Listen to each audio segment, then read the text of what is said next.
I still remember the exact moment I opened that drawer. It was a quiet afternoon, the kind where the house feels too still, like it's holding its breath. The curtains moved softly with the wind, and the sun painted warm stripes on the wooden floor. I wasn't looking for anything in particular. I just wanted to tidy up the old cabinet in the corner of the room. But life has a way of revealing its deepest truths when you least expect it. There it was. A single photo, folded at the edges, worn out as if it had been touched many times before. I picked it up carefully. The moment my fingers touched that paper, something inside me shifted. It wasn't just an old photograph. It was a piece of my life I didn't know existed. Or maybe something I had tried to forget. I stared at the faces in that photo for what felt like forever. I recognized some, but one face, one detail. It changed everything I thought I knew. I sat on the edge of my bed, holding that photo like it was made of glass. My heartbeat slowed down. My breathing felt heavier. The room suddenly didn't feel warm anymore. It felt like the air had gone still. That photo didn't shout. It whispered. It whispered a truth that was buried deep beneath years of silence. A truth that broke something inside me, but also eventually set me free. And that is where my story begins. This isn't a story about anger. It's about discovery. It's about how the quietest moments can hold the loudest secrets, and how one simple photograph can change the way you see your past, your family, even yourself. I grew up in a small, quiet town, the kind of place where everyone knows each other, and secrets don't stay hidden for long. Our home wasn't big or fancy, but it was filled with the kind of warmth that made me feel safe. My parents were simple people. My father worked at a local factory, and my mother spent her days cooking, tending to the garden, and making sure the house felt like a home. I was their only child. Maybe that's why they poured everything they had into me. Every hope, every dream, every quiet prayer. My childhood was filled with soft mornings and gentle nights. I remember sitting at the kitchen table with my mother, peeling boiled eggs for breakfast, while my father read the newspaper in his calm, serious way. I never thought those moments would one day feel like distant echoes. Life moved forward quietly, like it always does. I grew up, got married, and built a family of my own. My husband, Arif, was kind, dependable, and steady. Not the type to say much, but when he spoke, it carried weight. Together, we built a home that was modest but full of life. We had 2 children, a son and a daughter. They were the center of my world. I spent my days cooking their favorite meals, folding their little clothes, and tucking them in at night. Our life wasn't perfect, but it was ours. As the years passed, the children grew up. They had their own lives, their own dreams. My daughter got married first. She moved to another city with her husband.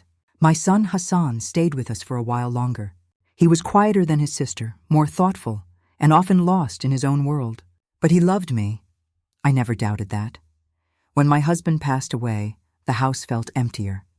The silence became louder.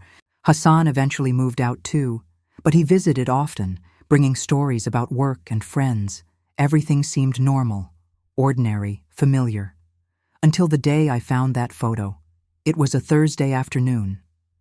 I had decided to clean the old cabinet in my bedroom, the one I hadn't opened properly in years. It was full of things I had kept for sentimental reasons. A faded scarf, a letter from my school days, old birthday cards from the kids. I opened the bottom drawer. It was stuck for a moment, as if resisting me. When it finally opened, a small stack of envelopes and loose papers slid forward. Among them was a thin envelope, cream-colored and fragile, and inside that envelope was the photo. At first, it didn't seem special, just a group of people standing outside a house. I almost put it away without looking, but then my eyes caught something. A face in the corner of the picture. A woman. She looked familiar in a way that made my heart tighten. Her smile was soft. Her hand rested on the shoulder of a little boy. And that boy, he looked like my son. I blinked. Looked again. The curve of his cheeks. The way he held his hands. It was Hassan. But the date on the back of the photo was from before I even met my husband. My hands began to tremble. I turned the photo over again. The writing on the back was faint, but it was there. Our little boy, always in my heart. And then a name I had never seen before. In that quiet room, surrounded by old things, I felt my world shift. Who was this woman? Why was my son in this photo? And why had it been hidden in a drawer for all these years? I placed the photo on my lap and just sat there. The sound of the clock ticking on the wall felt louder than ever. In that moment, I felt two things at once: fear and a strange sense of knowing. Some part of me had always felt there were unspoken things in our family, little silences that sat between words. But I never imagined this. For the rest of that day, I walked around the house like I was moving through water. Every corner looked the same, but nothing felt familiar anymore.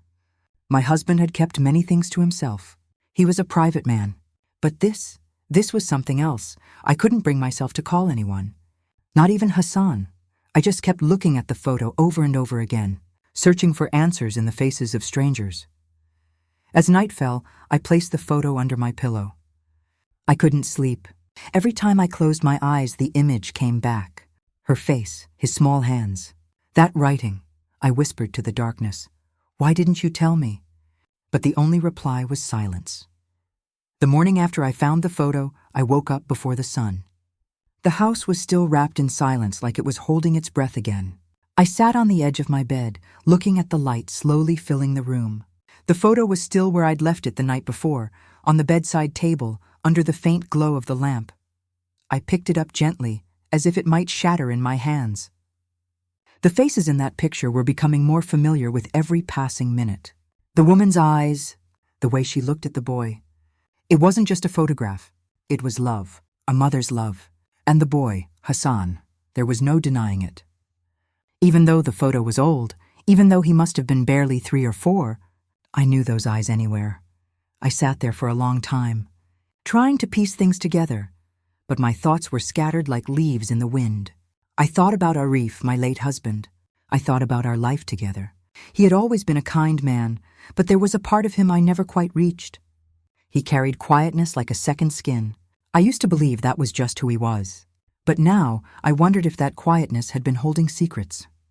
I made myself a cup of tea and sat by the kitchen window. The neighborhood was waking up slowly.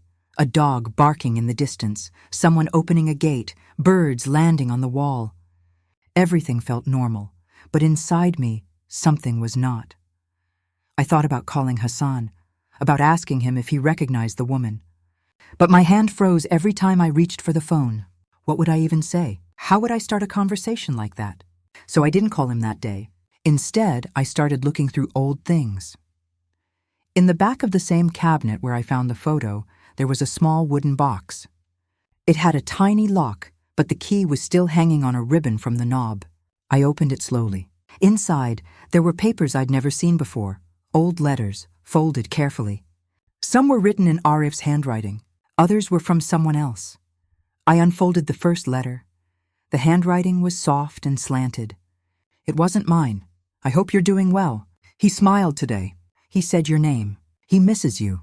I felt a knot tighten in my chest. The letter was dated from years before I met Arif. I opened another one. I know we made a difficult choice, but I keep his photo by my bed. One day, I hope he'll know who I am. The letters were signed with the same name I'd seen on the back of the photograph. A woman's name I didn't recognize. My hands were shaking now. I wasn't just looking at an old photograph anymore. I was holding a part of my husband's life I had never been a part of. A life that existed before me, but that he'd never spoken of. I placed the letters gently back into the box and closed it. Then I held it against my chest, as if I could somehow feel the weight of his silence. I whispered softly, "Why didn't you trust me with this?"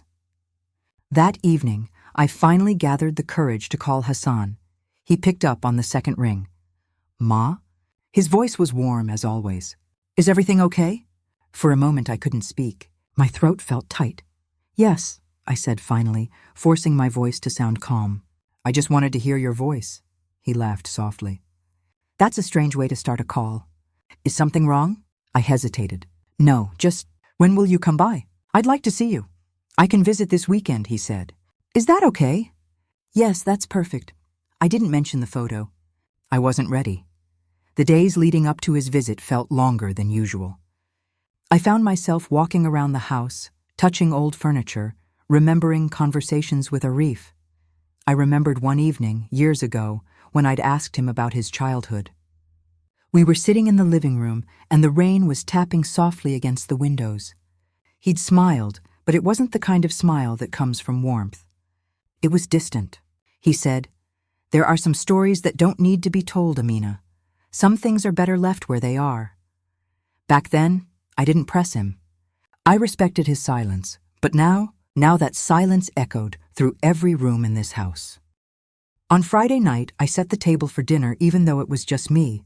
I cooked Hassan's favorite meal, rice with spiced lentils and roasted chicken. The aroma filled the kitchen, wrapping me in a strange sense of comfort and unease at the same time. I placed the photograph on the table where I usually sit.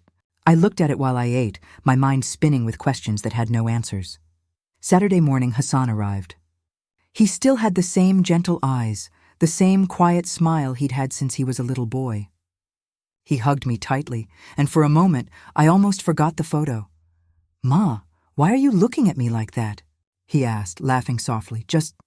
"It's good to see you," I said. We sat together in the living room, sipping tea. I could feel the photo tucked inside the book on the coffee table. I had placed it there earlier, telling myself I would show him. But when the moment came, I felt a strange hesitation. He was talking about work, about a new project, a colleague's birthday, and I was nodding. But my mind was far away. Finally, I interrupted him gently. "Hassan, there's something I want to ask you." He tilted his head slightly, concerned. "What is it, Ma?" I opened the book slowly, pulled out the photo, and placed it on the table between us. He looked at it. At first casually, then again with a small frown. "Do you recognize this?" I asked softly. He stared for a long time. His eyes narrowed slightly, not out of anger but confusion. He picked it up carefully. "This is me," he said quietly. His voice had changed. "But where did you get this?" "I found it in your father's drawer," I said. "Hidden in an envelope."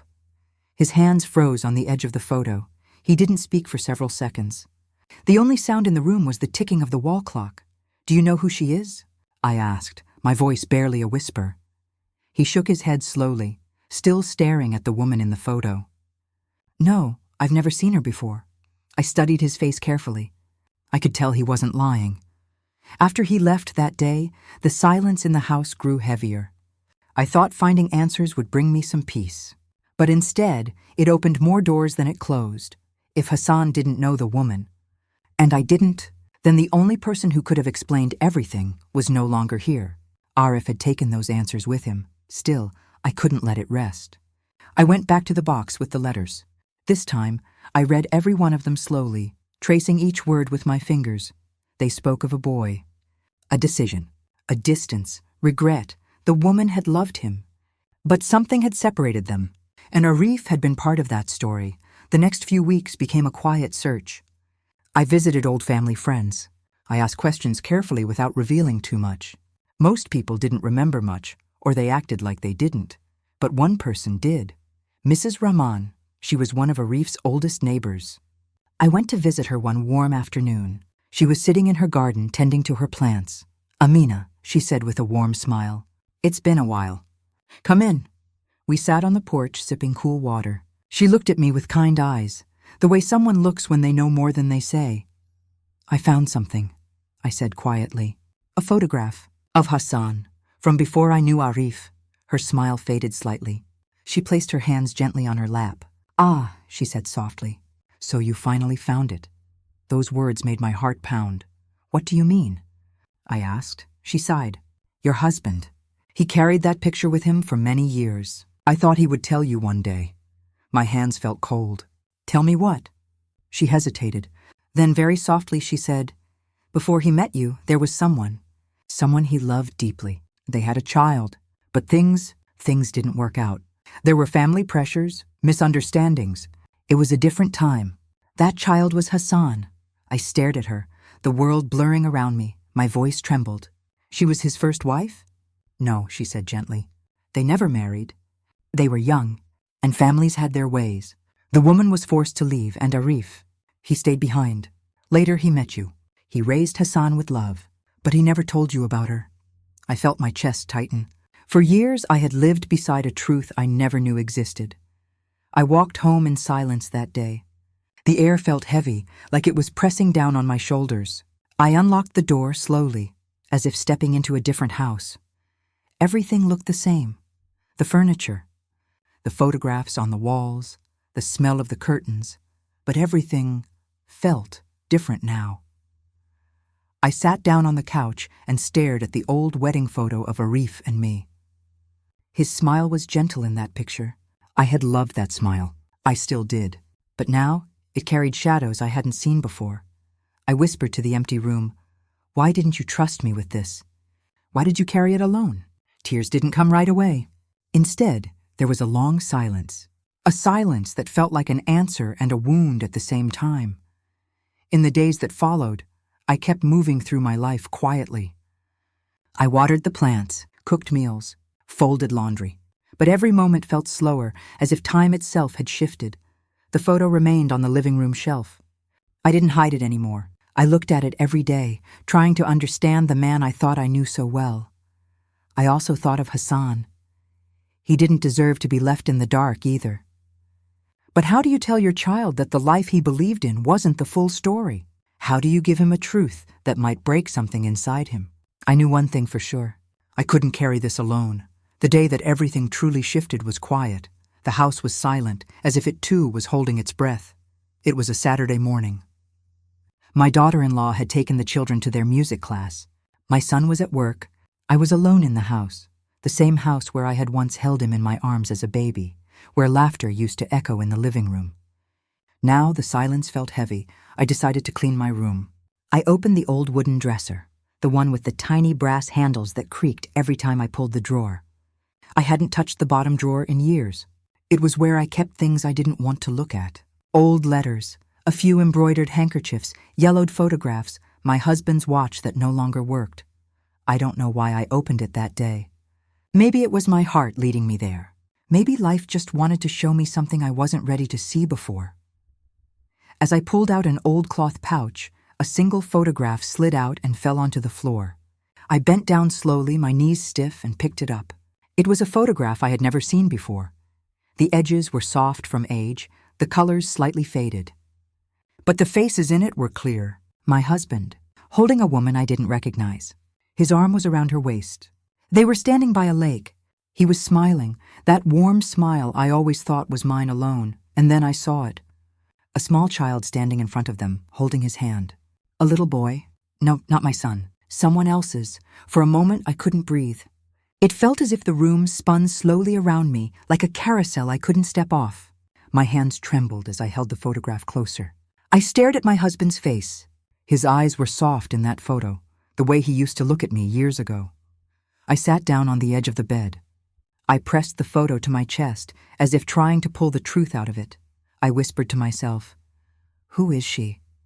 Then more quietly, "Who is he?" I had lived with this man for over 30 years. I had loved him with everything I had. We had built a home, raised a son, survived storms together. And yet, here was a photo that told a story I had never heard. I don't know how long I sat there. Time felt slow. The rain started outside, tapping against the window. I stared at the photo over and over again, hoping that maybe I was wrong, that maybe it was just a friend, a distant cousin, a silly misunderstanding. But my heart knew. The way he held her was not casual. It was intimate. It was love. When my son returned that afternoon, I had already hidden the photo under my pillow. I couldn't speak. I watched him take off his shoes, smile at me, ask if I wanted tea. He had his father's eyes. That thought pierced through me like a small, invisible knife. For the first time, I looked at my son and felt a distance I couldn't explain. That night, after everyone went to bed, I took the photograph again. I traced my husband's face with my finger. Tears fell silently on the glossy surface. It wasn't anger that filled me. It was something softer, deeper, a quiet, endless ache. I wanted to ask him. I wanted to scream at him for not telling me. I wanted to know when it happened, why it happened, how long this shadow had been living behind our walls. But he wasn't here. He had passed away 5 years ago. All I had left was this photograph, and questions that would never be answered. For days, I carried the photo with me like a secret weight. I cooked, I smiled, I helped my daughter-in-law with the children, but inside I was unraveling slowly. In the middle of washing dishes or folding clothes, my mind would drift back to the woman in the photo. Was she kind? Did she love him more than I did? Was that little boy his child? Did he visit them while I was at home making dinner, waiting? Every small memory of my marriage now felt fragile. I replayed conversations in my head, searching for signs I had missed. Did you work late? Yes, there was a meeting. Why are you tired? It was a long day, little things. So ordinary then, so heavy now. One afternoon, as I stood by the kitchen window watching the children play, my daughter-in-law walked in quietly. She noticed the distant look on my face. "Are you okay, Mom?" she asked gently. I smiled, the way I always do when I don't want to burden anyone. "Yes, just thinking," I said. But inside my chest was tight. I wanted to tell someone. I wanted to say, "I found something that broke me." But how do you say that without shattering the image your family has of the man they loved? I decided to visit the lake from the photo. I recognized it instantly. It wasn't far from the town where we used to live when we were young. One Sunday morning, I took a bus and went alone. When I arrived, everything looked smaller than I remembered. The trees were older, the benches were worn, but the water still moved slowly, like it always had. I stood there, holding the photograph in my hand, matching the background to the real place. And then I saw it. A small engraving on one of the old benches. 2 initials, his and hers, carved deep into the wood, though faded with time. I traced those letters with my fingers, feeling a strange warmth and pain at the same time. He had loved someone else. Before me? During me? I didn't know, but it was real. It wasn't just a photograph. It was a story he never told me. I sat there for a long time. The wind brushed against my face. For a moment, I didn't feel like his wife anymore. I felt like a stranger in my own story. When I returned home, something had changed inside me. I was quieter, slower, more careful with every smile. I stopped looking at old photos on the walls. I stopped humming while I cooked. My daughter-in-law noticed it. "You're quieter these days," she said softly one night as we folded laundry. I smiled again, pretending everything was fine. But inside, a storm was gathering, because the truth wasn't just that he had loved someone else.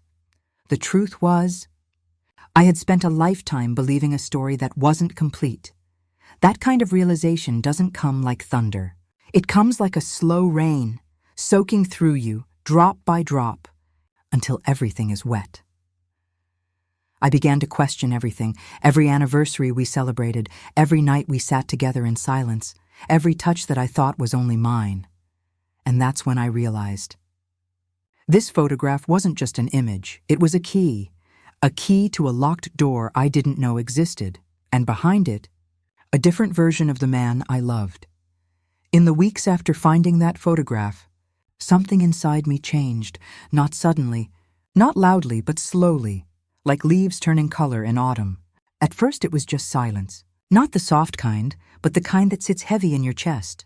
I moved through the house like a shadow, doing everything I was supposed to do, but not really being there. Every morning, I still made tea. I still folded the laundry. I still helped the children with their school bags. But my heart was somewhere else, back at that lake, holding that photo, tracing those faded initials. For the first time in my life, I was living with a story I didn't choose. At night, when everyone slept, I would sit at the kitchen table with the small lamp on. The rest of the house would be dark, quiet. I would hold the photo in my hand and whisper to my husband, as if he could hear me from wherever he was. "Why didn't you tell me?" I would say. "Why didn't you trust me with the truth?" I didn't speak these words with anger. They came out as soft as the sound of rain. Because the truth was, even after everything, I still loved him. Love doesn't disappear just because the story isn't perfect. One night, as I sat there, I suddenly thought of something I had never dared to before. Maybe he wasn't trying to hurt me. Maybe this part of his life existed long before I knew him. Maybe it was a story he carried quietly, not out of cruelty, but out of fear, or maybe out of pain. That thought didn't erase the ache, but it softened the edges. A few days later, I decided to do something I had been avoiding. I took out the old trunk from under my bed, the one filled with our life together. There were letters, small notes, birthday cards, our wedding invitation, even the dried flowers from the day he proposed to me. I spread everything out on the floor, and for the first time I looked at it all without pretending. I let both truths exist in the same space, the man who loved me deeply and the man who had loved someone else before me. I whispered to the empty room, "You were not perfect, but neither was I, and maybe that's okay." In the following weeks, I began to open up a little more. One afternoon, while sitting in the living room, my daughter-in-law noticed the photograph on the table. I hadn't meant to leave it there. Her eyes rested on it for a moment. Then she looked at me gently. "Ma," she asked, "who's this?" I took a deep breath. It felt like 1,000 moments came together in that one inhale. "It's your father-in-law," I said softly. "And someone from before." Her eyebrows knitted with quiet surprise, but she didn't ask more. Instead, she placed her hand on mine. "It must be hard," she whispered. I nodded. That simple gesture, no questions, no judgment, made my throat tighten. For weeks I had carried this alone, but in that moment I realized I didn't have to anymore. That night I told her everything, not with bitterness, but with the calm voice of someone finally ready to let the story breathe. I told her about finding the photograph, the initials on the bench, the quiet ache that followed me like a shadow. She listened the whole time, never interrupting. When I finished, she squeezed my hand and said softly, "You loved him, and he loved you too. Maybe that's enough." I cried that night, not from pain, but from release. The kind of tears that don't burn, they heal. A few days later, I went back to the lake, not to search for answers this time, but to say goodbye to the questions. I sat on that same bench, felt the rough carving of their initials, and closed my eyes. I whispered to the wind, "I forgive you. I forgive the life you didn't tell me about. I forgive myself for not knowing." And for the first time since finding that photograph, I felt light, not completely free, grief doesn't leave like that, but lighter, like a bird testing its wings after a long winter. When I returned home, I placed the photograph inside a small wooden box, along with the letters and keepsakes from our life together. Not hidden, not thrown away, just kept, because this too was part of our story, and stories aren't meant to be erased.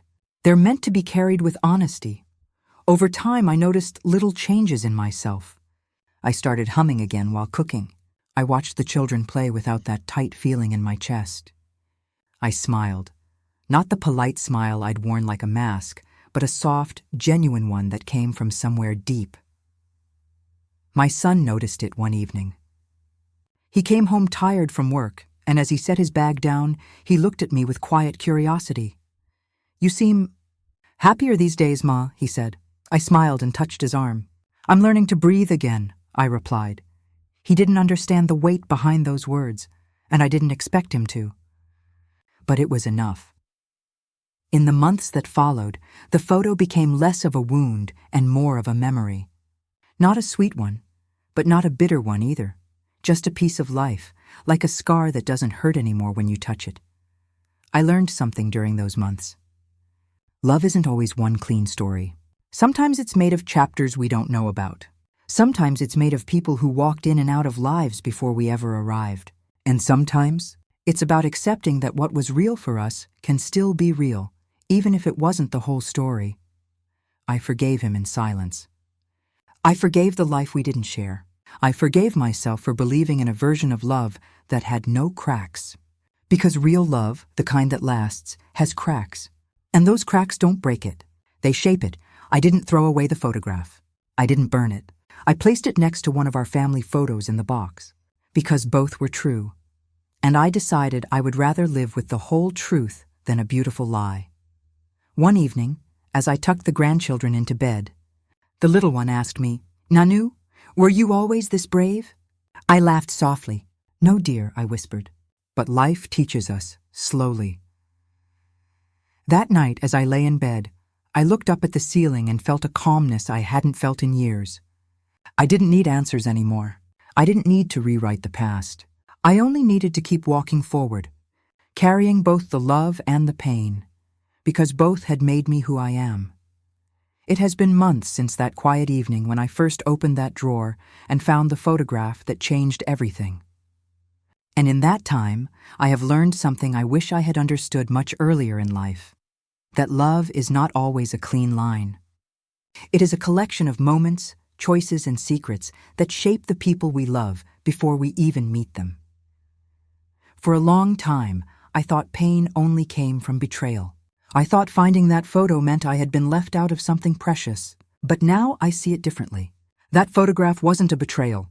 It was a piece of his life I had never met. A chapter written before my name ever appeared in his story. And that's okay. Some stories aren't meant to be erased. They're meant to be understood, gently, without anger. I've learned to hold both truths, the one where he loved me and the one where he loved someone else once.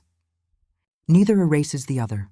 They simply exist side by side, like two stars in the same sky. When I think of him now, I don't think of the unanswered questions. I think of the small, quiet moments that built our life together. The way he brewed tea every morning without asking how I liked it, because he already knew. The way he hummed while fixing the old clock in the hallway. The way he held my hand when words fell short. Those moments are mine. No photograph can take that away. I visit the lake sometimes, not as a woman searching for explanations, but as someone who has made peace with what she found. The bench is still there. The carving is faint, but visible if you look closely. I run my fingers across it and smile, not with bitterness, but with a kind of quiet respect for the story that existed before me. I've learned that healing doesn't always come with grand gestures. Sometimes it comes in quiet kitchen mornings, in shared glances, in telling your truth out loud without expecting anyone to fix it.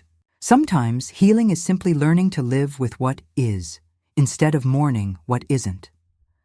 The photograph now rests in a small wooden box in my closet. I keep it with our family pictures, not hidden away. I keep it because it belongs there, not as a wound, but as part of the whole picture. I've also realized something else. Pain, when faced gently, can become strength. It doesn't have to harden you. It can soften you, make you kinder, more patient, more understanding of others. We all carry untold stories. We all leave behind little pieces of ourselves in places others may never know. That's what makes us human. If there's one thing I want my children and grandchildren to learn from my story, it's this. Love is not perfect. People are not perfect. But forgiveness, quiet, honest forgiveness, can turn even the sharpest pain into something gentle. And that's where real peace lives. I often find myself sitting by the window in the evenings now, a cup of warm tea in my hands. The house is quieter than it used to be, but the silence no longer feels heavy. It feels calm, like the soft closing of a book after a long, honest read. I look at the sky sometimes and whisper to him, I understand now, and I'm okay. And for the first time in a long time, I truly am.